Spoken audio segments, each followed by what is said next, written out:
સુરત સાંસદ શ્રી મુકેશભાઈ દલાલજીની પ્રેરણાથી હિન્દુ મહોત્સવ ચેરિટેબલ ટ્રસ્ટ દ્વારા મા કાળી એજ્યુકેશન એન્ડ ચેરિટેબલ ટ્રસ્ટ કાર્યાલય અઠવા સુરત ખાતે વિતરણ કેન્દ્રનું શુભારંભ કરવામાં આવ્યું જે શુભ પ્રસંગે 51 ભગવાન શ્રી ગણેશજીની માટીની પ્રતિમા વિતરણમાં mayor Shri Daksheshbhai Mavani, standing chairman Shri રાજનભાઈ Patel, શાસક પક્ષ નેતા શ્રી શશીબેન ત્રિપાઠી, હિન્દુ સંગઠનના શિવમભાઈ મિશ્રાજી તથા તમામ કોર્પોરેટરશ્રીઓ, તમામ વોર્ડના પ્રમુખશ્રી, મહામંત્રીશ્રી, મા કાળી એજ્યુકેશન એન્ડ ચેરિટેબલ ટ્રસ્ટના ટ્રસ્ટીશ્રીઓ, હિન્દુ મહોત્સવ ચેરિટેબલ ટ્રસ્ટના ટ્રસ્ટીશ્રીઓ, ભાજપા વોર્ડ નંબર 21 પરિવાર, શુભેચ્છકો, સમર્થકો, કાર્યકર્તા ભાઈઓ તથા બહેનો મોટી સંખ્યામાં ઉપસ્થિત રહ્યા હતા.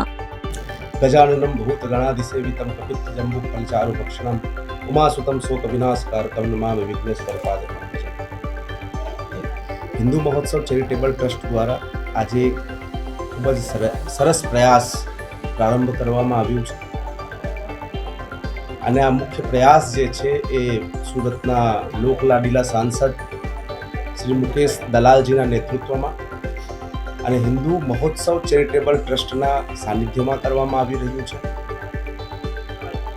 આજનો વિશેષ જે આયોજન હતો એ આયોજન ગણેશ ઉત્સવને લઈને, હિન્દુ મહોત્સવને લઈને કાર્યાલયનો શુભારંભ અને તે સિવાય 1100 રૂપિયા જેવી નજીવી કિંમતમાં મંગલ મૂર્તિનું વિતરણ, પાટલાનું વિતરણ, આરતીના પુસ્તકનું વિતરણ અને એ માટીની મૂર્તિને આપણે વિસર્જિત કરી શકીએ એના માટે એક સરસ મજાના મોટા કુંડાનું વિતરણ આજે આ હિન્દુ મહોત્સવ ચેરિટેબલ ટ્રસ્ટના કાર્યાલયના માધ્યમથી કરવામાં આવી રહ્યું છે, જેમાં સુરતના સ્ટેન્ડિંગ કમિટીના ચેરમેન શ્રી, મેયર શ્રી અને તમામ સમિતિઓના ચેરમેન શ્રીઓ આ કાર્યક્રમમાં જોડાયા છે. અને વિશેષ હેતુ અમારો જે છે કે આ કાર્યક્રમના માધ્યમથી અમે સુરતના લોકોને વધુ જાગૃત કરવા માગીએ છીએ કે તેઓ પોતાની સંસ્કૃતિ સાથે, પોતાની સભ્યતા સાથે જોડાય અને આપણા હિન્દુ ઉત્સવોને, મહોત્સવોને એક આનંદ સાથે અને પ્રકૃતિના પર્યાવરણની સાથે સાથે ઉજવી અને દેશને એક એવો સંદેશ આપે કે આખા દેશમાં આ જ પ્રકારના વિચારોને લઈને લોકો પોતપોતાના ઉત્સવોને આનંદપૂર્વક ઉજવે અને ઉત્સવોનો આનંદ લે. આ એક પ્રયાસ એવો છે કે માટીની મંગલ મૂર્તિઓના માધ્યમથી આપણે તાપી નદીને સ્વચ્છ કરીશું, તાપી નદીનું શુદ્ધિકરણ કરીશું. તેની સાથે સાથે કુંડાઓનું જે વિતરણ છે એના માધ્યમથી આપણે પ્રકૃતિ અને વૃક્ષોને બચાવવાના કાર્યો પ્રારંભ કરી રહ્યા છીએ. આમ જોવા જઈએ તો સુરત સિટી એ આખા ભારતની અંદર સૌથી શ્રેષ્ઠ સ્વચ્છતામાં અવ્વલ નંબર પર આવે છે. તો આ એક પ્રયાસ સુરતના માધ્યમથી થશે તો આખા દેશમાં એનું ધીરે ધીરે પ્રસારણ થશે અને દેશના પ્રત્યેક નાગરિકો આ જ પ્રકારે પોતપોતાના હિન્દુ મહોત્સવોને, ઉત્સવોને ઉજવી અને આનંદની લાગણી વ્યક્ત કરશે. એ જ આશા, એ જ અપેક્ષા સાથે આજે હું હિન્દુ મહોત્સવ ચેરિટેબલ ટ્રસ્ટના અધ્યક્ષ એવા અમારા ધર્મેશભાઈ લાપસીવાલા અને સાથે સાથે અમારા હિન્દુ મહોત્સવ ચેરિટેબલ ટ્રસ્ટના પદાધિકારી એવા ગૌરાંગભાઈ અને એ સિવાય સમસ્ત ટીમને, એની સાથે સાથે સુરત શહેરના સાંસદ, સુરત મહાનગરપાલિકાના તમામ અલગ અલગ વિભાગોના ચેરમેનશ્રીઓ, સ્ટેન્ડિંગ કમિટીના ચેરમેન અને અમારા મેયરશ્રી, એ સિવાય પૂર્વ મેયરશ્રી, તમામને હું શુભેચ્છા પાઠવું છું અને ખૂબ ખૂબ અભિનંદન આપું છું. આપ સૌનો ખૂબ ખૂબ આભાર. મારું નામ અમિત સીતારામ જયસ્વાલ, મા કાળી એજ્યુકેશન ચેરિટેબલ ટ્રસ્ટ પ્રમુખ.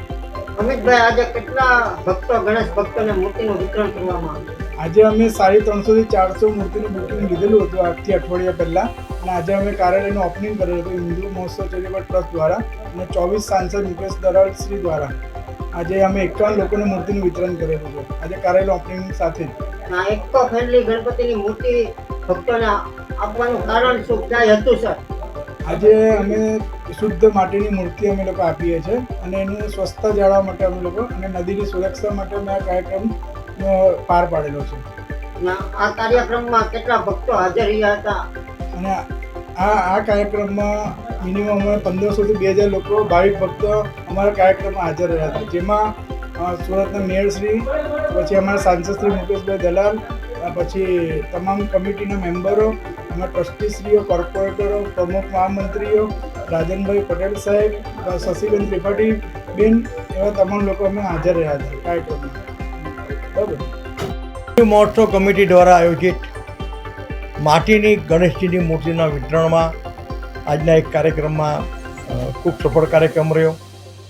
ગણેશ વિસર્જન દરમિયાન અને ગણેશની સ્થાપના દરમિયાન માટીની મૂર્તિઓ બને અને તે જ એનું વિસર્જન થાય અને ઘરમાં વિતરણ થાય તે માટે હિન્દુ મહોત્સવ કમિટીના કાર્યકર્તાઓ ખૂબ પ્રયત્નશીલ છે.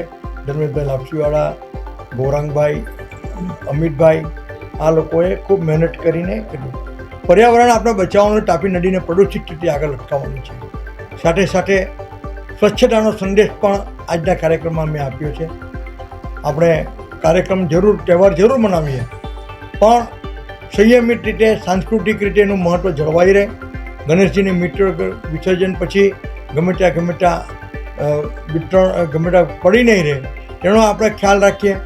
અને સમગ્ર ઉત્સવના 10 દિવસ દરમિયાન આપણે સાંસ્કૃતિક વિવિધ પ્રકારના કાર્યક્રમો કરીએ, સમાજ ઉપયોગી કાર્યક્રમો કરીએ અને ગણેશ ઉત્સવને સફળ બનાવીએ.